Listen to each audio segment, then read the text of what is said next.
Hello friends, welcome back to our channel. Now we are going to talk about the next topic, outbreeding devices. Majority of flowering plant produced hermaphrodite.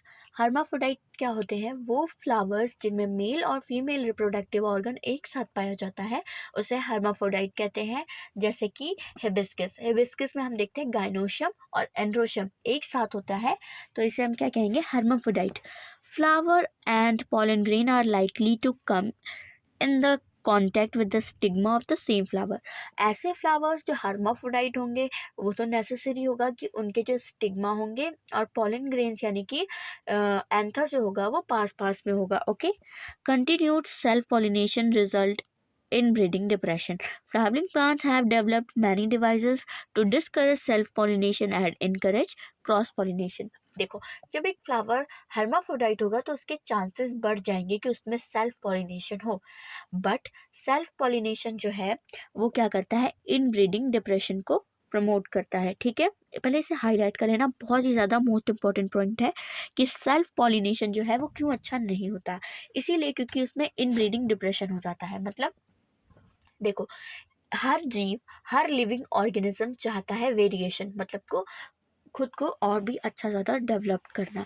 And this, जब कोई plant जो है self pollination करता रहता है तो उसमें variation नहीं आती है, मतलब कि नए गुण नहीं आते हैं. तो दैट्स वाई वो इन ब्रीडिंग डिप्रेशन में चला जाता है. मतलब कि कोई भी नया गुण नहीं, लेकिन हर प्लांट क्या चाहता है?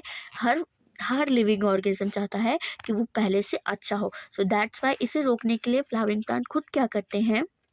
वो सेल्फ पॉलिनेशन को कम करने के लिए और क्रॉस पॉलिनेशन को बढ़ाने के लिए कुछ नए नए स्ट्रक्चर, देखो इन सम स्पीशीज पॉलन कुछ नए नए स्ट्रक्चर्स जो है उनको डेवलप करते हैं. मतलब कि कुछ ऐसा करते हैं कि सेल्फ पॉलिनेशन रुक जाए और क्रॉस पॉलिनेशन जो है वो बढ़ जाए. अब हम देखेंगे क्या करता है. In some species pollen release and stigma receptively are not synchronised. देखो, either the pollen is released before the stigma become receptive or stigma become receptive much before the release of pollen. मतलब इसमें क्या होता है कि या तो pollen, देखो प्लांट क्या करता है? सिंक्रोनाइज्ड मतलब होता है साथ में डेवलप्ड होना. ठीक है, साथ में डेवलप. जैसे ही पॉलन, मतलब जैसे ही पॉलन रेडी हुए, मतलब जैसे ही एंथर डिहिसिस होने वाला हो, ठीक है, वैसे ही पिस्टल, मतलब कि जो फीमेल पार्ट है वो भी पूरा डेवलप्ड हो जाए, मतलब रेडी हो जाए फर्टिलाइजेशन के लिए. तो इसको रोकने का क्या तरीका है?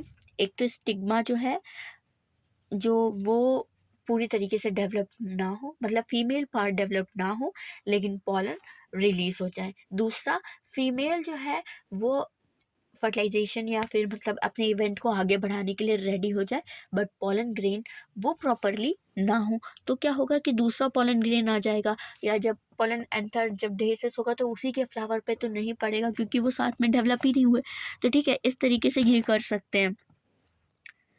In some other species, the anther and the stigma are placed at different position. जैसा कि हमने पढ़ा था कि सेल्फ पॉलिनेशन के लिए क्या ज़रूरी होता है कि हमेशा एंथर देखो ऊपर हो और स्टिग्मा नीचे हो, ताकि क्योंकि वो जब डेसिस होगा तो ताकि उस पर लैंड हो. अगर स्टिग्मा बहुत ऊपर हो गया और पॉलन ग्रेन नीचे, तो ये डेसिस होके कहीं और चला जाएगा ना, ऊपर तो नहीं उड़ के जा सकता ना. तो इस तरीके से इसकी पोजीशन अलग हो सकती है. So that the pollen can not come in contact with the stigma of the same flower. ठीक है, both these devices prevent autogamy. The third device to prevent inbreeding is self incompatibility. This is a genetic mechanism and presents self pollination from the same flower to the other flower of this. देखो इसमें क्या है, इसमें ये most important point है. एक तो ये दो तरीके से कर सकता है. पहला तरीका इसने क्या बताया कि ये कि जो है ना ये सिंक्रोनाइज्ड, मतलब कि साथ साथ डेवलप ना हो. ठीक है, दूसरा इनकी पोजीशन अलग हो. तीसरा है सेल्फ इनकम्प्लीटेबिलिटी, मतलब कि जो फीमेल पार्ट होती है ना, जो फीमेल होता है वो एक फ्लावर का, वो ये जानता है कि उसे कौन सा पॉलन ग्रेन जो है आगे बढ़ाने के लिए, मतलब उसने कौन सा पॉलन ग्रेन उसे चुनना चाहिए. ठीक है, कैसे?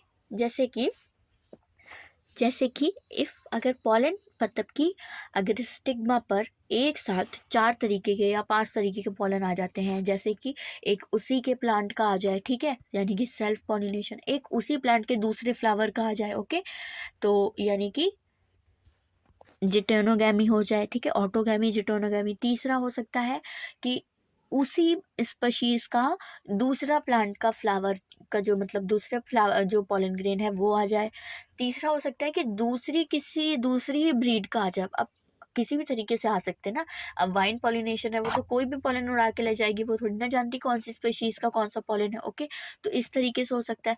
तो ये इनकम्प्लीटेबिलिटी मतलब कि वो सेल्फ तरीके से जानती है, पिस्टल यानी कि गैनोशियम ये जानता है, स्टिग्मा जानती है कि वो कौन से पॉलन ग्रेन को एक्सेप्ट करेगी। तो वो क्या करती है, वो चूज करती है क्रॉस पॉलिनेशन, मतलब कि उसी स्पेशीज का वो जीनोगैमी को मतलब प्रोसीड करती है, उसी स्पेशीज का दूसरे प्लांट का फ्लावर का होना चाहिए पॉलन ग्रेन, ओके। तो वो ये खुद जानते हैं, क्यों? क्योंकि उसमें बहुत से केमिकल रिलीज होते हैं, है ना। तो ये हम आगे पढ़ेंगे पॉलन पिस्टल इंट्रैक्शन में कि क्या क्या होता है। बट हम अभी ये देखेंगे कि पॉलन जो है वो खुद इस चीज़ का चुनाव कर सकती है, सॉरी स्टिग्मा, कि उसे कौन से पॉलन से जो है ना काम करवाना है, okay. This is a genetic mechanism and prevent self pollination from the same flower or the other flower of the same plant. For fertilizing the ovule by inhibiting pollen germination or pollen tube growth in a pistil. Another device to prevent self-pollination is the production of unisexual flower. हाँ देखो, इस तरीके से उसने कुछ तरीके और बताए हैं कि हाँ यूनिसेक्सुअल फ्लावर को कर लो। यूनिसेक्सुअल फ्लावर और बाइसेक्सुअल फ्लावर तो पता ही है ना। जैसे मैंने कहा हर्माफ्रोडाइट, ये एक बाइसेक्सुअल फ्लावर है, क्यों? क्योंकि इसमें फीमेल और मेल पार्ट एक साथ है, इसलिए ये बाइसेक्सुअल है।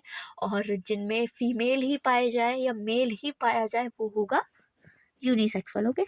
If both male and female flower are present on the same plant such as castor and maize monoecious, it prevent autogamy but not जिटोनोगैमी। हाँ ठीक है ना। अगर देखो एक ही फ्लावर पे अलग अलग पाया जा रहे हैं, मतलब कि एक प्लांट है उसमें यूनिसेक्सुअल फ्लावर ही है, बट एक तरीके से एक तरफ मेल फ्लावर है एक तरफ फीमेल फ्लावर है, तो ये ऑटोगेमी को तो प्रिवेंट कर सकता है बट जिटोनोगेमी को प्रिवेंट नहीं कर पाएगा। मतलब कि वो फ्लावर का मेल जो है ना, मतलब एंथर उड़ के उस पर आ सकते हैं ना।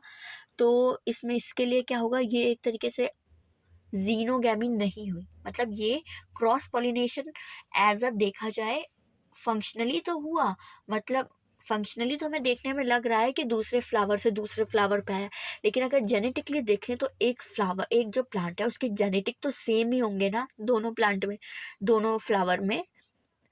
तो ये जेनेटिकली जो है ना क्रॉस पॉलिनेशन तो नहीं हुआ। तो ये इसमें हमें मेन क्या चाहिए, वेरिएशन, तो इससे वेरिएशन तो आई नहीं है ना। तो ये ऑटोगेमी को तो प्रिवेंट कर सकता है बट जिटोनोगेमी को प्रिवेंट नहीं करता। In several species such as papaya, male and female flower are present on different plants, that is each plant is either male or female. This condition prevent both autogamy and geitonogamy. देखो यहाँ पे most important point क्या है कि papaya में mail and female flower different plants पे होते हैं, ओके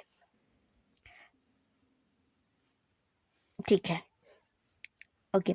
अब देखो इसमें क्या कहा गया, मैंने कहा था कि एक ही मतलब एक यूनिसेक्सुअल फ्लावर है बट वो एक ही प्लांट पर है, ठीक है। एक ही प्लांट पर होने का मतलब है ऑटोगैमी रुकेगी बट जिटोनोगैमी नहीं रुकेगी। बट अगर हम बात करते हैं कि एक एक ऐसा प्लांट है जैसे पपाया, ठीक है, पपाया इसमें क्या है, एक प्लांट पर मेल ही फ्लावर होंगे, दूसरे प्लांट पर फीमेल ही फ्लावर होंगे, मतलब एक साथ मेल और फीमेल नहीं पाए जाएंगे, ना तो एक फ्लावर पर और ना ही एक प्लांट पर, ओके। ना तो एक फ्लावर पर पाए जाएंगे और ना ही पूरे प्लांट पर, मतलब पूरा प्लांट है तो उसपे female female female, next plant है तो उसपे मेल मेल मेल। अब इसमें ना तो ऑटोगैमी हुआ, मतलब इस प्लांट से इससे नहीं आया ना, एक तो इसी से इससे नहीं आया, ना तो ऑटोगैमी हुआ, ना उसी फ्लावर से दूसरे में है, ना जिटोनोगैमी हुआ। यानी कि ये ऑटोगैमी और जिटोनोगैमी दोनों को प्रिवेंट करती है और करती है क्रॉस पॉलिनेशन, ओके ठीक है। तो ये टॉपिक आई होप आपको बिल्कुल क्लियर होगा। अगर आपको कोई भी डाउट्स रहते हैं तो कमेंट कर देना, अगर कुछ भी क्लियरिटी से समझ नहीं आ रहा है तो मैं एज अ PDF भी आपको समझा दूंगी, जिसमें डिटेल होगा, NCERT रीडिंग के साथ PDF भी डिटेलिंग पढ़ लेंगे। ओके, सो कमेंट कर दीजिएगा अगर कोई भी प्रॉब्लम हो। Don't forget to comment, and मिलते हैं नेक्स्ट वीडियो में। तब तक के लिए बाय बाय।